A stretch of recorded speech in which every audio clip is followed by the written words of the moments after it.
Hola, mi nombre es Manuel Zamboni. Bienvenidos a otro video de desarrollo de aplicaciones web con JavaScript y Node.js. En este caso voy a seguir elaborando acerca de la temática de desarrollo de funciones en JavaScript y vamos a introducir una característica muy potente que tiene el lenguaje, que es la capacidad de crear dinámicamente nuevas funciones a medida que el código de mi aplicación se va ejecutando. Esto es, funciones que no existían son creadas por el código de mi aplicación y por lo tanto pueden ser también invocadas por el código de mi función. Vamos a ver esto con un ejemplo. Aquí voy a comentar las partes que todavía no estamos viendo.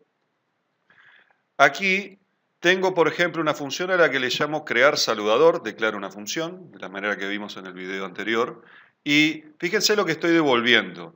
Tengo la expresión return, la instrucción return, y return está devolviendo una función que tiene la forma de declaración de función anónima, que escribe en la consola el mensaje hola. Fíjense lo que sucede aquí, es decir, la función crear saludador está creando una nueva función al momento de que se ejecuta la instrucción return. Esto es importante de entender. Esta función anónima, que está acá, esta expresión de función anónima, es una función que no va a existir, no va a existir físicamente en mi aplicación hasta que esta instrucción return no se ejecute. Es decir, no va a existir la función, no importa que yo la defina, o sea, está bien que yo la haya definido acá, perfecto, pero la función físicamente no va a existir hasta que no se ejecute, yo no invoque a crear saludador y crear saludador ejecute luego esta instrucción de aquí. De hecho, otra cosa que va a pasar y que es importantísimo y fundamental entender es que si yo invoco n veces a crear saludador, 1, 2, 3, 4, 10 veces, cada una de esas veces se va a crear una nueva función.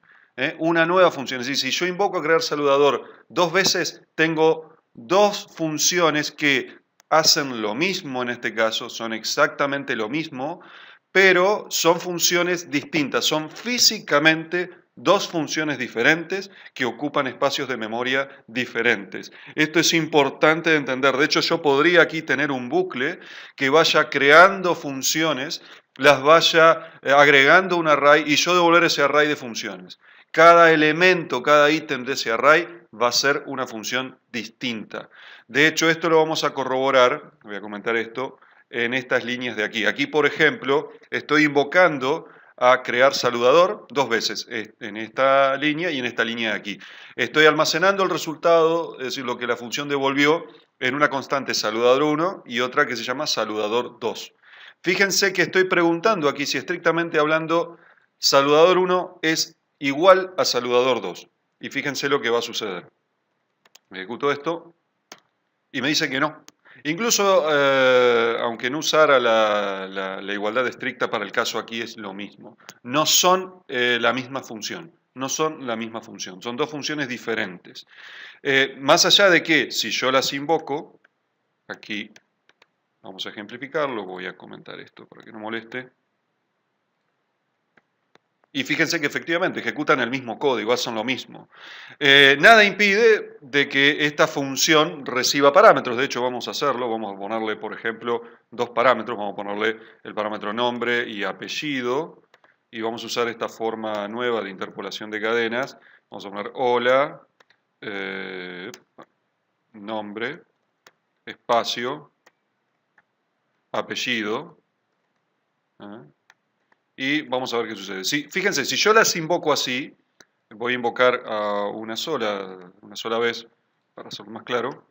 Y fíjense que me dice hola undefined, espacio undefined. Esto es porque, recuerden que yo estoy invocando a la función que internamente que se creó acá con esta expresión y estoy esperando recibir estos 2 parámetros. Cuando yo no paso el valor en un argumento para el parámetro correspondiente, JavaScript asume el valor undefined. Y es cuando lo convierte en una cadena de texto undefined, lo convierte literalmente a la cadena de caracteres undefined.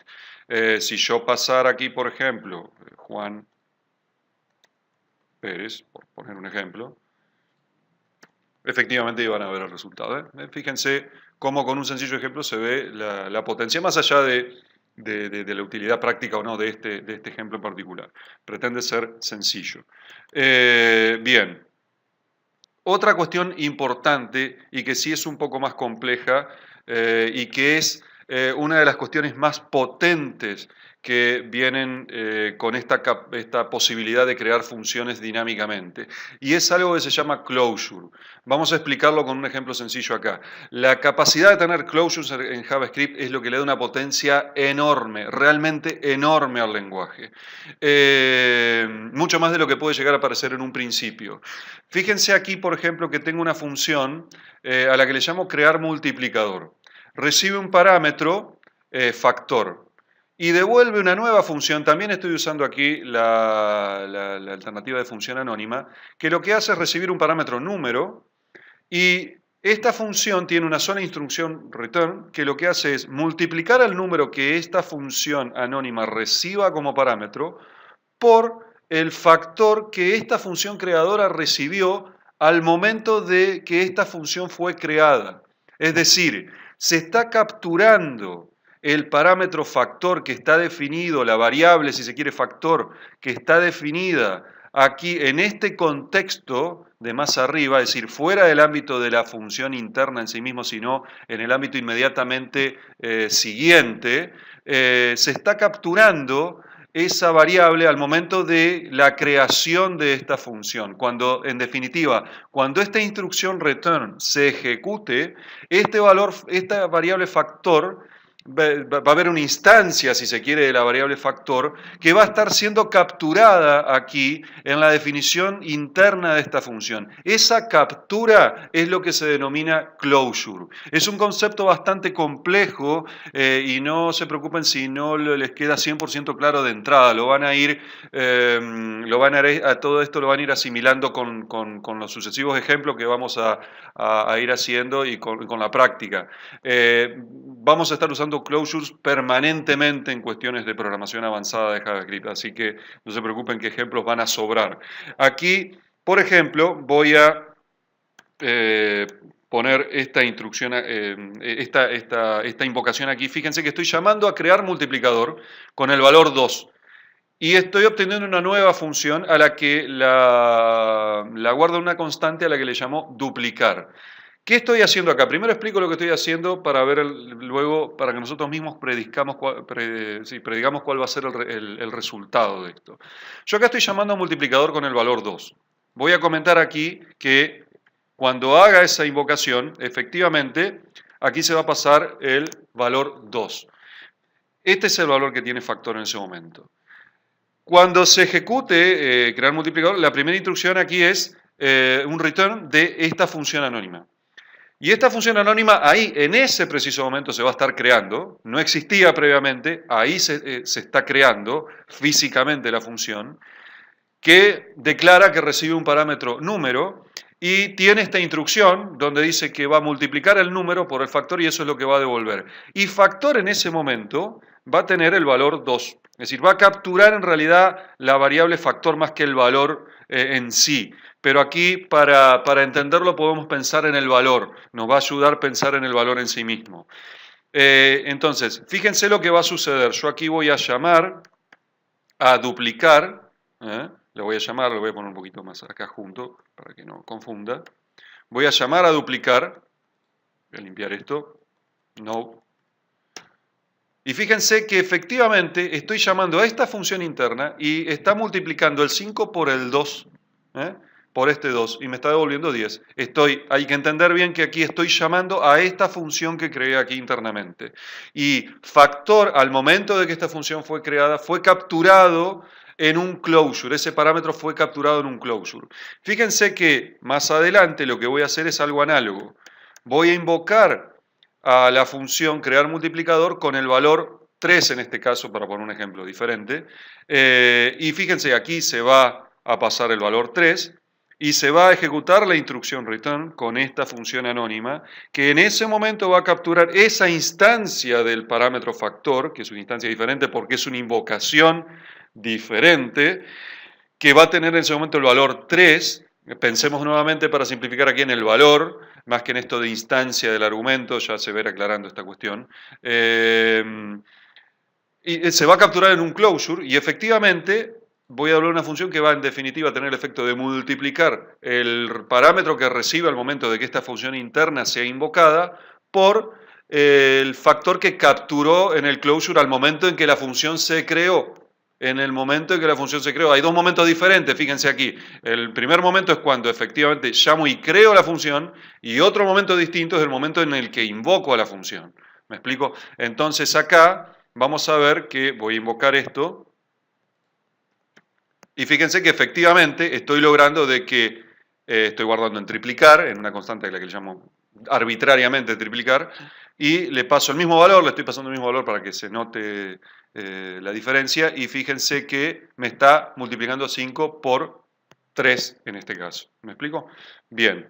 Ya vamos a ir profundizando más de esto y es uno de los conceptos más abstractos, digamos, y complejos de la cuestión de definición de funciones en JavaScript. Así que no se preocupen si le quedan algunas cosas todavía sin asimilar con total solidez. Ya lo vamos a ir solidificando este conocimiento en la medida que vayamos avanzando en los videos. Voy a comentar esto y acá simplemente voy a hacer el siguiente comentario.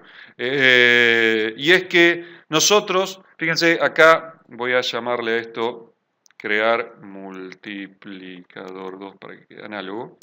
Estoy haciendo básicamente lo mismo que lo que hice acá, pero usando arrow functions, usándolo de una manera, digamos, bien completa, digamos, bien exhaustiva.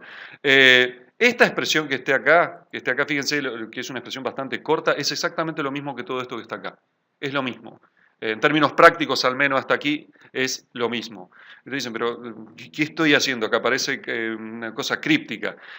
La mejor forma de reducir a arrow functions algo, una serie de funciones, es quizás primero expresarlo, este es mi consejo, digamos, por lo menos cuando comiencen esta práctica, es primero escribirlo en forma verborrágica. Fíjense que aquí verborrágicamente yo estoy definiendo una función con un nombre que está haciendo un return de una función anónima y que hace un return del número por el factor.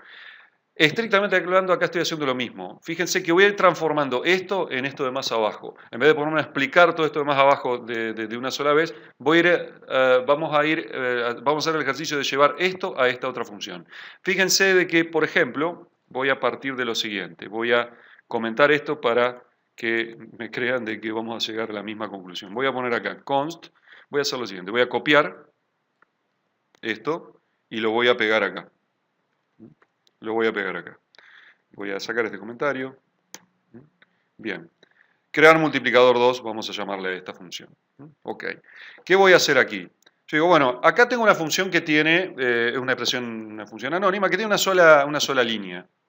Entonces, yo podría hacer aquí, expresar esto como una arrow function. Podría decir, bueno, saco esta palabra de acá, function, pongo el operador arrow, y hago esto. Ahí, esto es equivalente, hasta acá.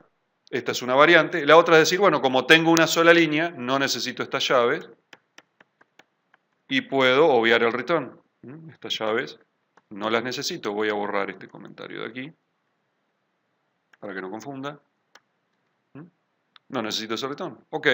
Bueno, a su vez, crear multiplicador 2 tiene lo puedo expresar como una arrow function. Yo podría decir, bueno, vamos a hacer lo siguiente. En vez de usar la palabra clave function, voy a declarar, por ejemplo, una constante que la voy a igualar a una arrow function, a una expresión que utiliza el operador arrow. El operador arrow a la izquierda, perdón, tengo la especificación de los parámetros que, como tiene es uno solo, puedo obviar los paréntesis, y aquí tengo la instrucción. De hecho, aquí adentro también puedo obviar los paréntesis, y hasta acá sigo obteniendo algo equivalente. A su vez, esta es una sola instrucción y está devolviendo una función. La puedo expresar como, ya está expresada como una arrow function, pero no necesito este bloque de instrucciones. Entonces puedo quitar esta llave de aquí, quitar el return, quitar la llave del final, y llego, fíjense, a la expresión que tenía exactamente acá más arriba. Fíjense que, bueno, cambié el orden de factor y número, pero es lo mismo. Es exactamente lo mismo. Y fíjense, efectivamente, para corroborar, estoy creando, estoy haciendo las mismas invocaciones que hice más arriba, creando un multiplicador por 2 y creando un multiplicador por 2 aquí y creando un multiplicador por 3 con esta variante. Después estoy llamando a duplicar del 5, a triplicar del 5 y van a ver que obtengo exactamente los mismos resultados. Bien, hasta acá vamos a llegar con la primera aproximación a closures y vamos a seguir avanzando en la temática de funciones en los siguientes videos. Hasta el próximo video.